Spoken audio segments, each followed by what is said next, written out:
నమస్తే ఫ్రెండ్స్, నేను మీ Sravani. Welcome back to Sravani's kitchen. ఈరోజు మన శ్రావణీస్ కిచెన్లో కమ్మని రుచిగా కొబ్బరి ఉండల్ని ఈ వీడియోలో మీతో షేర్ చేసుకోబోతున్నానండి. వీటిని కొబ్బరి ఉండలని, లడ్డూలని, కొబ్బరి లాజని అంటారు.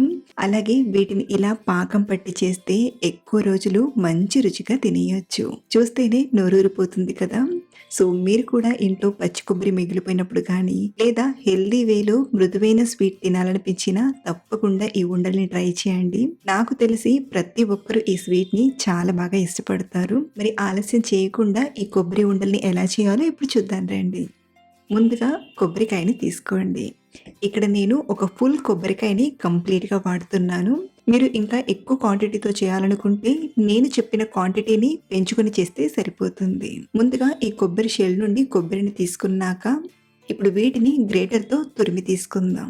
ఇక్కడ నేను లడ్డూలు అనేవి కొంచెం కొబ్బరిలా తెలిసేలా ఉండడానికి ఇలా తురిమి తీసుకుంటున్నాను. మీరు ఇలా కాకుండా ఇంకా త్వరగా చేయాలనుకుంటే కొబ్బరిని కట్ చేసి మిక్సీలో వేసి కొంచెం బరకగా గ్రైండ్ చేసైనా తీసుకోవచ్చు. సో మనం తీసుకున్న కొబ్బరిని ఇలా కంప్లీట్గా గ్రేట్ చేసి తీసుకున్నాక ఏదైనా ఒక కప్పు కొలతతో కొలిచి తీసుకుందాం. ముందుగా ఇలా మనం కొబ్బరిని కొలిచి తీసుకుంటే బెల్లం ఎంత వేయాలనేది కరెక్ట్గా తెలుస్తుంది. మనం తీసుకున్న ఒక్క కొబ్బరికాయ తురుము అనేది 2 కప్పుల వరకు వచ్చింది. సో ఇలా కొలిచి తీసుకున్నాక ఇదే కప్పుతో బెల్లం కూడా కొలిచి తీసుకుందాం. ముందుగా స్టవ్ ఆన్ చేసి కడాయిలోకి 1 టీ స్పూన్ నెయ్యిని తీసుకోండి. నెయ్యి కంప్లీట్గా ఆప్షనల్ అండి, కానీ వేస్తే రుచి చాలా బాగుంటుంది. ఇప్పుడు ఇందులోకి 1.5 కప్పు వరకు బెల్లం పొడిని తీసుకుంటున్నాను. ఇక్కడ మీరు ఒక విషయం చూడాలండి, ఇక్కడ నేను బెల్లం పొడిని వాడుతున్నాను కాబట్టి 1.5 కప్పు వరకు తీసుకున్నాను. అదే మీరు బెల్లాన్ని తురిమి తీసుకున్నట్లయితే 1.5 కప్పు వరకు తీసుకుంటే సరిపోతుంది. అంటే మనం తీసుకునే కొబ్బరిలో సగం అమౌంట్ బెల్లం పడితే సరిపోతుంది. పొడి కాబట్టి 1.5 కప్పు వరకు తీసుకున్నాను. ఇప్పుడు ఇందులోకి 1-2 టీ స్పూన్ల నీళ్ళను తీసుకొని మంటను మీడియం ఫ్లేమ్లో పెట్టి బెల్లాన్ని కరగబెట్టండి. మనకు ఈ లడ్డుల కోసం పెద్దగా పాకం పట్టాల్సిన పని లేదండి. జస్ట్ మనకు ఈ బెల్లం కంప్లీట్గా కరిగిపోయి కొంచెం ఉడకడం స్టార్ట్ అయిందంటే పాకం వచ్చేసినట్టే. అలాగే ఇక్కడ నేను ఆర్గానిక్ బెల్లం పొడిని వాడుతున్నాను కాబట్టి మళ్ళీ ఫిల్టర్ చేయాల్సిన అవసరం లేదు కాబట్టి డైరెక్ట్గా చేసేస్తున్నాను. అదే మీరు బెల్లం నీళ్ళను ఫిల్టర్ చేసి తీసుకోవాలనుకుంటే 1/4 కప్పు వరకు నీళ్ళను తీసుకొని బెల్లాన్ని కరగబెట్టి ఫిల్టర్ చేసి తీసుకోవచ్చు. ఎప్పుడైతే బెల్లం పూర్తిగా కరిగిపోయి ఇలా ఉడకడం స్టార్ట్ అయ్యి చిన్నగా ఇలా బబుల్స్ వస్తున్నాయి అంటే మనకు పాకం వచ్చినట్లే. మనకు ఈ ఉండల కోసం తీగ పాకం రావాలి.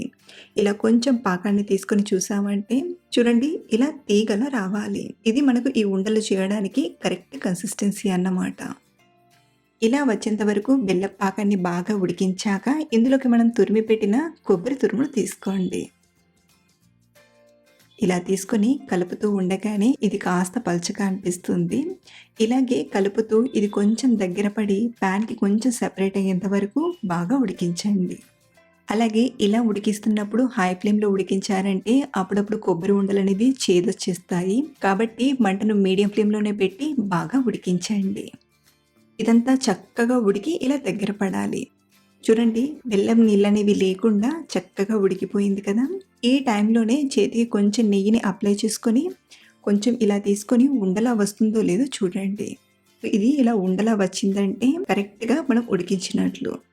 మరి ఎక్కువ ఉడికించొద్దు, అలా అని తడిగా ఉన్నప్పుడే తీసుకున్నా ఉండలనేవి సరిగ్గా చుట్టలేము. కాబట్టి ఇలా ఉండ వచ్చేంత వరకు బాగా ఉడికించి స్టవ్ ఆఫ్ చేసేయండి. ఇక్కడ నేను ఫ్రెష్ కొబ్బరి ఫ్లేవర్ తెలియడానికి మళ్ళీ సపరేట్గా యాలక్కుల పొడిని వేయట్లేదు.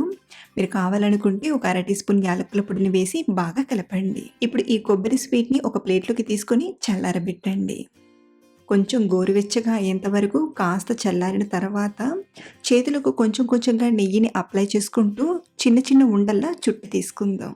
తిన్న ప్రతిసారి ఒక్కొక్కటి అలా బుగ్గని వేసుకోవడానికి ఇక్కడ నేను నిమ్మకాయ సైజ్ అంతా ఉండల్ని చుడుతున్నాను. ఇలాగే చేతులకు కొంచెం నెయ్యిని అప్లై చేసుకుంటూ ఉండలా చుట్టి తీసుకోవడమే. మీరు ఇలా ఉండలా చుట్టేటప్పుడు చేతికి అతుక్కున్నట్టుగా అనిపిస్తే మరి కాసేపు ఉడికించి ఆ తర్వాత ఉండలా చుట్టండి. ఇలా మనం సింపుల్ వేలో ఈ హెల్తీ లడ్డూలను చాలా ఈజీగా చేసుకోవచ్చు.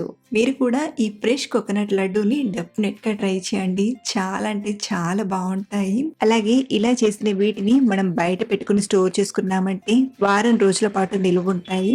అదే ఫ్రిడ్జ్‌లో పెట్టుకున్నామంటే 15 రోజుల వరకు తినేయొచ్చు. మీరు కూడా ఈ స్వీట్‌ని డెఫినెట్‌గా ఇంట్లో ఒకసారి ట్రై చేయండి. కొబ్బరి ఫ్లేవర్ తెలుస్తూ చాలా రుచిగా ఉంటాయి. మరిన్ని టేస్టీ రెసిపీస్ కోసం మన ఛానల్‌ని ఫాలో అవ్వండి. Thank you for watching.